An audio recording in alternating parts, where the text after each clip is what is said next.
Now, last fall, Adobe released one of the most amazing adjustments to edit colors in your image. And at the time, a lot of people were talking about it, but now it's not something that it seems like a lot of people are using or thinking about. However, it has become one of my favorite tools that I'm using on nearly every single one of my images to adjust colors. So in today's video, I want to talk about what that tool is, why maybe it's a little bit slept on, and then show you some of the ways that I can use this tool in order to really make my colors in my images really pop. So let's jump into Lightroom Classic, but if you use Lightroom as well, that'll work just fine, or even Adobe Camera Raw within Photoshop also has this feature. So once I'm in Lightroom here, the tool actually lives down here in the color mixer. So you grab your eyedropper tool here and you select a color. Now previously, before last fall, we had hue, saturation, and luminance, but now we have this brand new variance slider, which in my opinion is just absolutely fantastic. So we're going to talk about what that does. Now this image is going to be what I've seen most people use this tool for, and then we're going to get into a little bit more advanced uses of how I like to use it. But I'm going to show you kind of the most basic way to use this, which is to fix your blue skies. So I think I used a polarizer here. You can see the sky is a lot deeper and darker blue over here than it is over here. And so by selecting that blue color, and then I usually increase the range all the way when I'm using this tool, just so it makes a larger selection. And then as I adjust the variance, a lot of people aren't really sure exactly what this tool is doing. So when you drop the variance, it essentially says any tools or any colors within your range, so in this box right here, they are now going to be pushed closer to the original color that you selected. Whereas if you increase it, those colors are going to be pushed further away. So essentially, this is how you can synchronize colors in your image. So in this example, where the sky's a little too blue over here, we can just drop the variance just a little bit, like maybe about -50. And now you can see this evens out the sky a little bit to where now over here is similar in darkness or color to over here. So it just makes the sky a little more even. Now that's the most basic use, but let's look at some things where you can really expand your image and make your image look really, really nice. So I've got this photo here, and I've got some nice fall color down below. But what I want to do is maybe not only make these a little more yellowish red, but I want to bring out the greens, and I kind of want to push the colors away from each other to make it look like there's like a lot of different colors going on in the scene.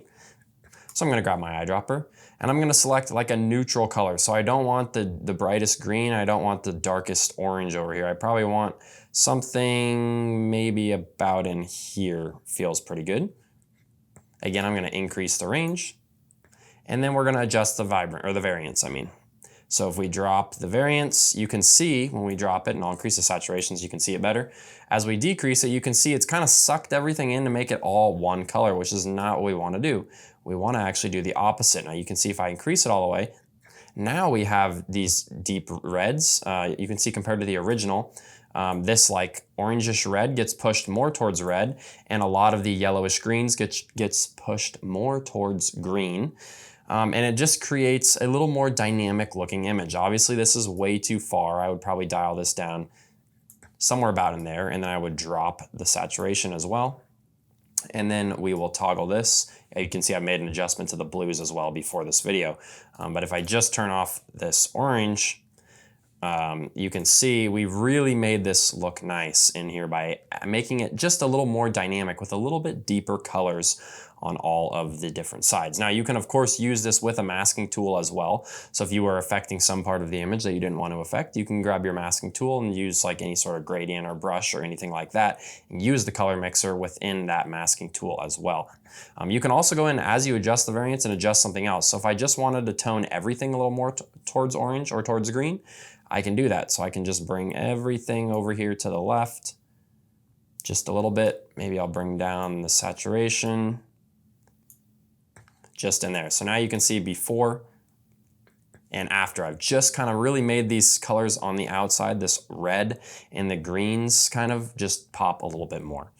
Now there is times when you will want to subtract variance to make things more similar. So when I look at this image here, I've already made a few color adjustments, but not too many. But as I look at this, I'm thinking these ferns are a little bit brighter and greener than all the other ferns and the other greenery in the scene, and I kind of want to sync that up. I don't want things to be this like bluish green darkness over here and then this kind of dark green over here where we have light green in the middle. So we'll create another new swatch. You can see I've already have 4, but you can make as many as you like. And I'm gonna grab something like this green right there. We've selected that green. Now you can see if I increase the range and then I adjust the hue saturation here, you can see that that shows me that I have a pretty good selection of the greens and yellows in the image. Now I can of course adjust the hue, but that's not gonna get me to where I wanna go. What I wanna do is adjust the variance again. As I increase it, you can see it pushes this color further away. But as I decrease it, now you can see it starts to kind of synchronize everything up. And I probably don't want negative 100, but maybe negative 60. Lower the saturation, lower the luminance, maybe adjust the hue. So now you can see before and after. Before and after. So we've just kind of reduced the color contrast in the scene and synchronized things together, making this image a little bit easier to look at, and you don't get so hung up on these ferns in the foreground here. So that's the variance tool, and that's how you use it. I think it's one of the best tools in Lightroom for adjusting color. I don't know why more people aren't talking about it or using it, but every time I have people out of my workshops, they're not even aware that it exists. So I hope that this helps you guys, because it truly works on all sorts of images, from everything from sunsets to sunrises to forests and waterfalls to anything in between. Now, if you did like this video, please leave me a like, leave me a comment down below, let me know what you think, and of course, stay tuned for the next video. I've got another post-processing video that I'll include right here that you can watch if you found this video helpful. Make sure to leave my channel a subscribe. Thank you guys so incredibly much for being here. As always, I'm Austin Jackson, and we'll see you guys next time. Have a good one. Bye-bye.